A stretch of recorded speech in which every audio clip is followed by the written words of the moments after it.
तो ये दिलचस्प बातें हो गई कि विकास दुबे का इस कहानी से क्या मतलब है।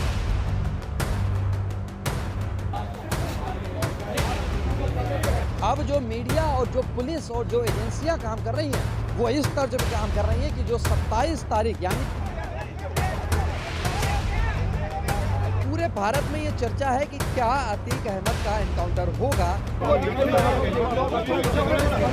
बीते 2 साल पहले जब विकास दुबे इस जगह पर मौजूद था जिस जगह पर आज हम कानपुर में मौजूद हैं, तो क्या उत्तर प्रदेश का अतीक अहमद कांड भी उसी से देखा जा रहा है। नमस्कार, मेरा नाम है दुर्गेश मिश्रा, हाजिर हूँ एक बार फिर से नए मुद्दे के साथ में।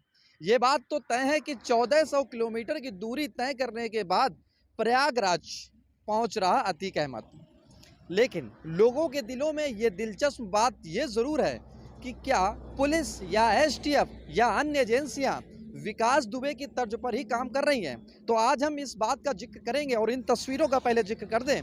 ये आप जो तस्वीर देख रहे हैं, तस्वीर जब 2 साल पहले यानी कि 10 जुलाई को विकास दुबे उज्जैन से लाया जा रहा था कानपुर, उस वक्त एनकाउंटर की ये तस्वीरें हैं। इसी जगह पर किया गया था। हालांकि वो जो सफ़र तय किया गया उस सफ़र में काफ़ी 700 किलोमीटर की दूरी थी, लेकिन आज जब अतीक अहमद गुजरात से इलाहाबाद यानी कि प्रयागराज लाया जा रहा है तो तकरीबन 1300 से 1400 किलोमीटर की दूरी है। इस दूरी के बीच में लगभग 36 घंटे का सफ़र तय और 28 मार्च 2023 को पेशी इलाहाबाद में। अब कहानी समझिए कि अतीक अहमद ये वही अतीक अहमद है जो एक बार कानपुर आया, यानी कि बीते 3 साल पहले इसी कानपुर में आया था जहां पर विकास दुबे रहता था।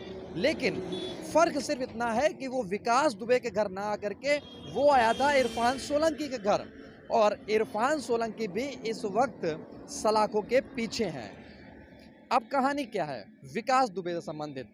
पूरे भारत में ये चर्चा है कि क्या अतीक अहमद का एनकाउंटर होगा या नहीं होगा। ये तस्वीरें तो साफ हैं कि आज की मौजूदगी में एनकाउंटर होना असंभव दिख रहा है, लेकिन बीते अगर 2 साल की हम बात करें तो उस वक्त भी मीडिया का तांता लगा हुआ था 12 टोल प्लाजा। इसी से हमारे तकरीबन 15 से 20 किलोमीटर दूरी पर तो 12 टोल प्लाजा है और वहां पर मीडिया की गाड़ियों को रोक दिया गया था।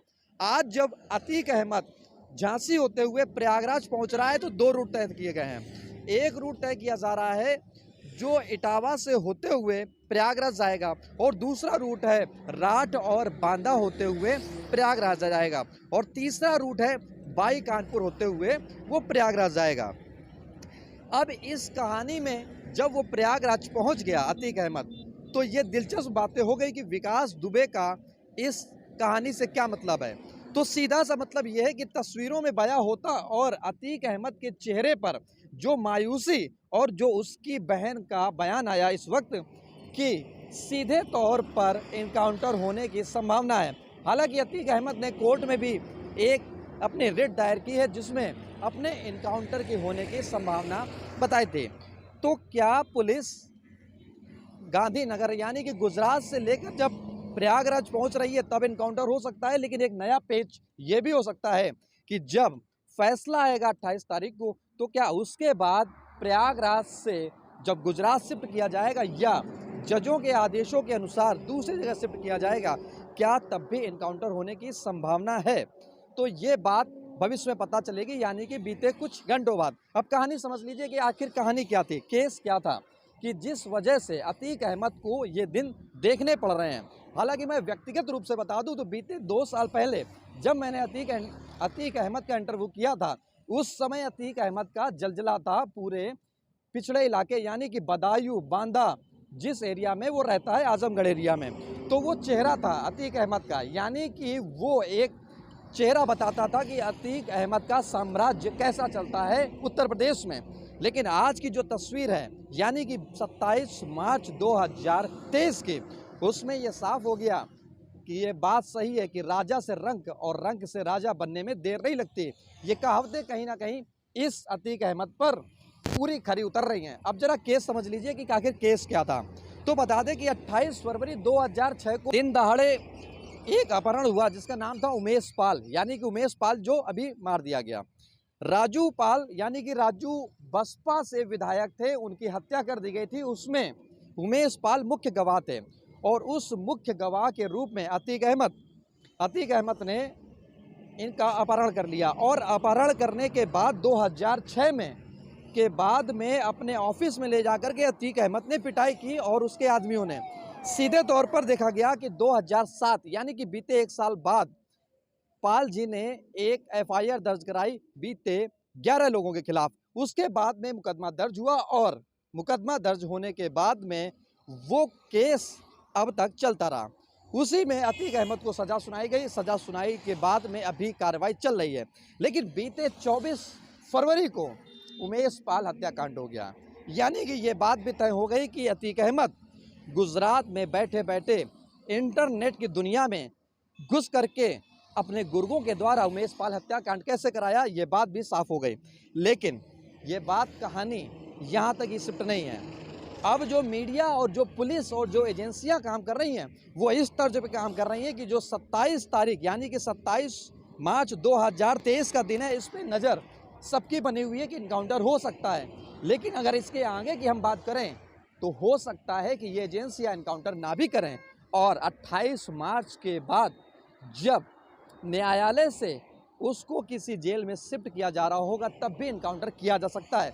लेकिन ये वक्त बताएगा 28 तारीख के बाद में। लेकिन जो जगह मौजूद है, आप तस्वीरें देखिए, ये विकास दुबे कांड हुआ था। जब विकास दुबे मारा गया था तो यही सुनसान जगह थी।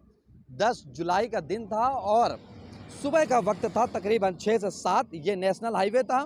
इसी वक्त पर टीयूवी गाड़ी पलटी थी विकास दुबे की। लेकिन अतीक अहमद के साथ जो काफिला चल रहा है उसमें आईएएस अफसर से लेकर के कई टीमें ऐसी लगाई गई हैं कि जिसके बाद में ये लगाया जा रहा है कि एनकाउंटर नहीं होगा। लेकिन पुलिस और योगी आदित्यनाथ के जो तरीके हैं वो कहीं ना कहीं साफ होते हैं कि माफियाओं को उत्तर प्रदेश में बख्शा नहीं जाएगा और उसी तर्ज पर पुलिस काम करती है। लेकिन भारत का कुछ युवा वर्ग कहें या पढ़ा लिखा युवा वर्ग कहें या आईएएस अधिकारी कहें, उनका एक ताल्लुकात ये रहता है कि संविधान के तहत कार्य किया जाए तो ही ज़्यादा बेहतर होगा।